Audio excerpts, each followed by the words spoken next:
कैसे हैं आप सभी लोग? आई होप सो भी सब बढ़िया होंगे।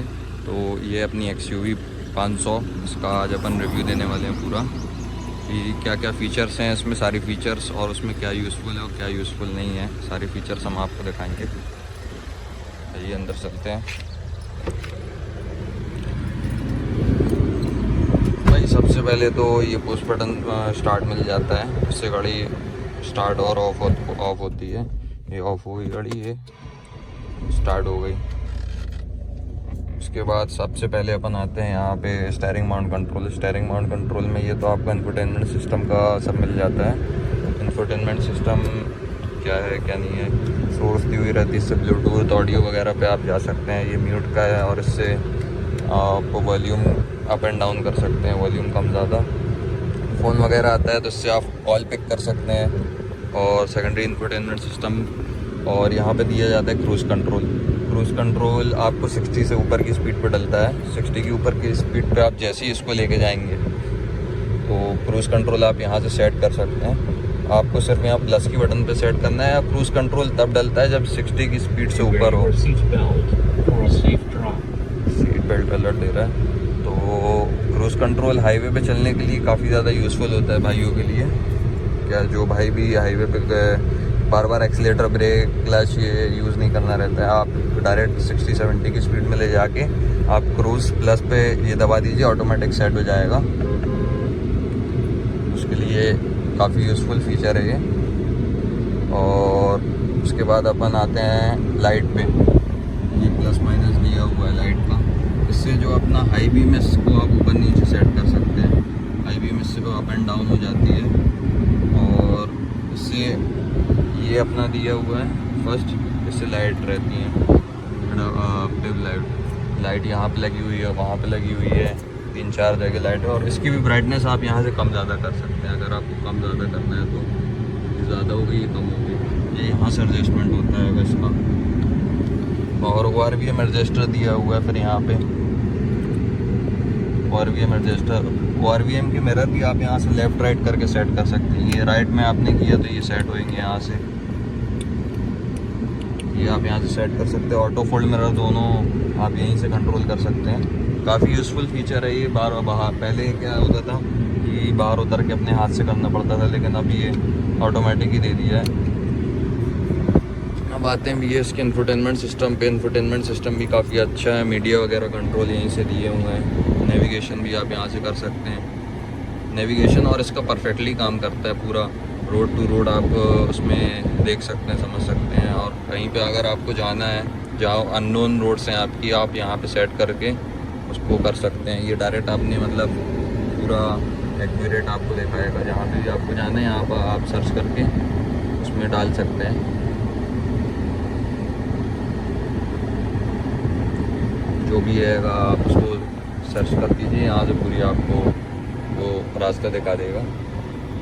मध्य प्रदेश, तेलंगाना, ये इसमें इनबिल्ट फीचर आया हुआ है और एक्यूरेट काम करता है। रियर AC दी हुआ है, पीछे के AC से चालू हो जाते हैं।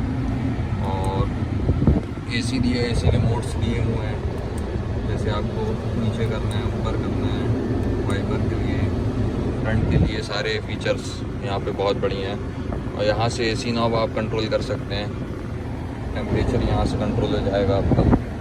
और यहाँ से आपकी स्पीड, ब्लोअर स्पीड कंट्रोल हो जाएगी।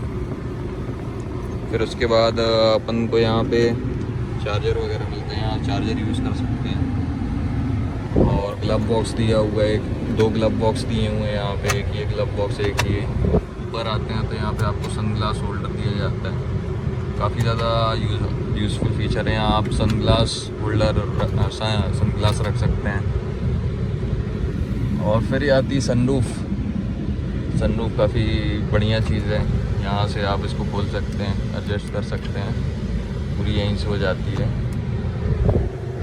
हैंड ब्रेक मिल जाता है आपको यहाँ पे।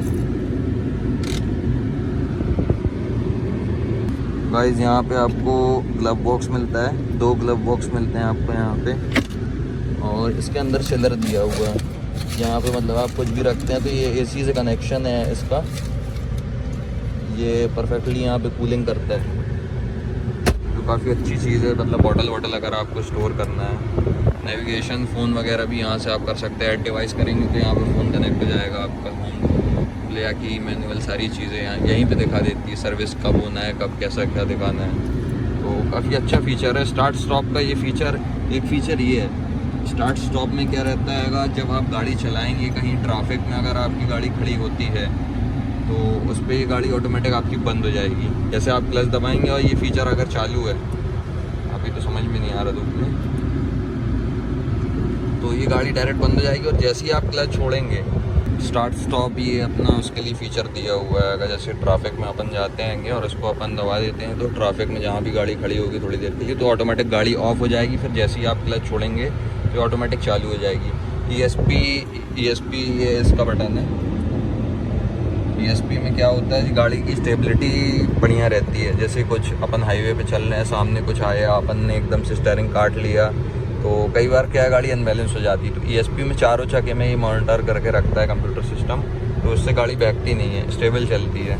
ESP के बाद ये हिल क्लाइंब। इसमें क्या है, हिल क्लाइंब का फीचर ये है कि जैसे कहीं गाड़ी ऊपर चढ़ा रहे हैं अपन और गाड़ी न्यूट्रल होती है या गियर पे किसी भी, क्या कई बार अपन गाड़ी बंद होने के चांसेस होते हैं तो उसमें गाड़ी पीछे नहीं आएगी, गाड़ी वहीं पे ब्रेकिंग से लॉक हो जाएगी। फिर आप गाड़ी स्टार्ट करेंगे तो कई बार क्या होता है, एक्सीडेंट हो जाता है, पीछे आती जाती है गाड़ी। अक्सर ये हिल साइड एरिया या माउंटेन साइड एरिया में होता है, उसके लिए वाला फ़ीचर दिया। ये फ़ीचर भी बहुत यूज़फुल है, तो काफ़ी बढ़िया फ़ीचर दिए हुए हैं इस पर। और ये मैंने वैसे आज तक यूज़ नहीं किया हुआ है, एक ही दो बार यूज़ किया है। तो ये हमारे यहाँ वैसी रोड नहीं है। और ESP तो मेरा हमेशा ऑन रहता है जब भी हाईवे पे चल रहा हूँ। काफ़ी अच्छे फीचर्स हैंगे और मैं सच बताऊँ तो ये सारी चीज़ें यूज़फुल हैं कहीं ना कहीं।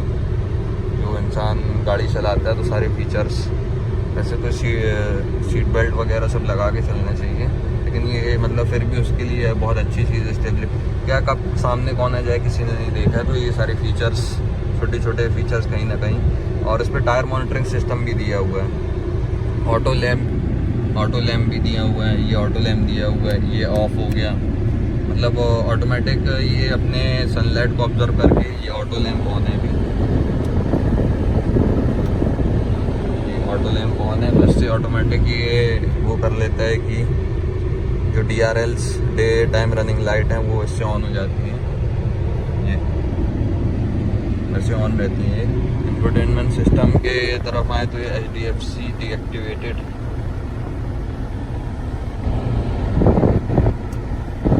ऑटो लैम्प ऑफ और ऑटो वाइपर ऑफ। और इस पर वाइपर भी ऑटोमेटिक दिया हुआ है। तो इस पर ऑटो वाइपर पे सिस्टम ये रहता है कि जब बरसात होएगी, ज़्यादा तेज़ पानी गिरेगा तो ये तेज़ वाइपर चलेंगे और धीरे पानी गिरेगा तो ये धीरे वाइपर चलेंगे। तो ये भी काफ़ी ज़्यादा अच्छा फीचर है, यूज़फुल फीचर है। ऑटोमेटिक सारी चीज़ें इस पर। और जैसे आप मैनुअल सेट करते हैं तो उससे आप कम ज़्यादा स्पीड भी कर सकते हैं, लो हाई सारी चीज़ें आप सेट कर सकते हैं इस पर। ये भी अच्छी चीज़ है। इस गाड़ी पे AC का बहुत बढ़िया फीचर दिया हुआ है। ये वाले भाई क्या है, कई लोगों को लगता है अगर आप ऑटो पे डाल देंगे तो ये गाड़ी का फ़ैन ऑटोमेटिक अपने फुल स्पीड पे चलेगा, जबकि ऐसा नहीं है। ये गाड़ी के अंदर का टेम्परेचर सेंस करके, ये देखिए जैसे आप देख सकते हैं, ये ऑटोमेटिक सेंस कर लेता है ऑटो से जो भी अंदर बाहर का टेम्परेचर जो कुछ भी रहता है। जैसे इनसाइड 20 डिग्री है तो ये उस पर ले ला के ब्लोअर की स्पीड मैनेज करके उसको वो कर देता है। तो आई होप सो ये वीडियो पसंद आई होगी आपको। जो भी सारे फीचर्स मैंने बताए हैं उसमें से कुछ आपके काम आएंगे। तो अगर आपको वीडियो पसंद आई हो तो like and subscribe to my channel. Thank you.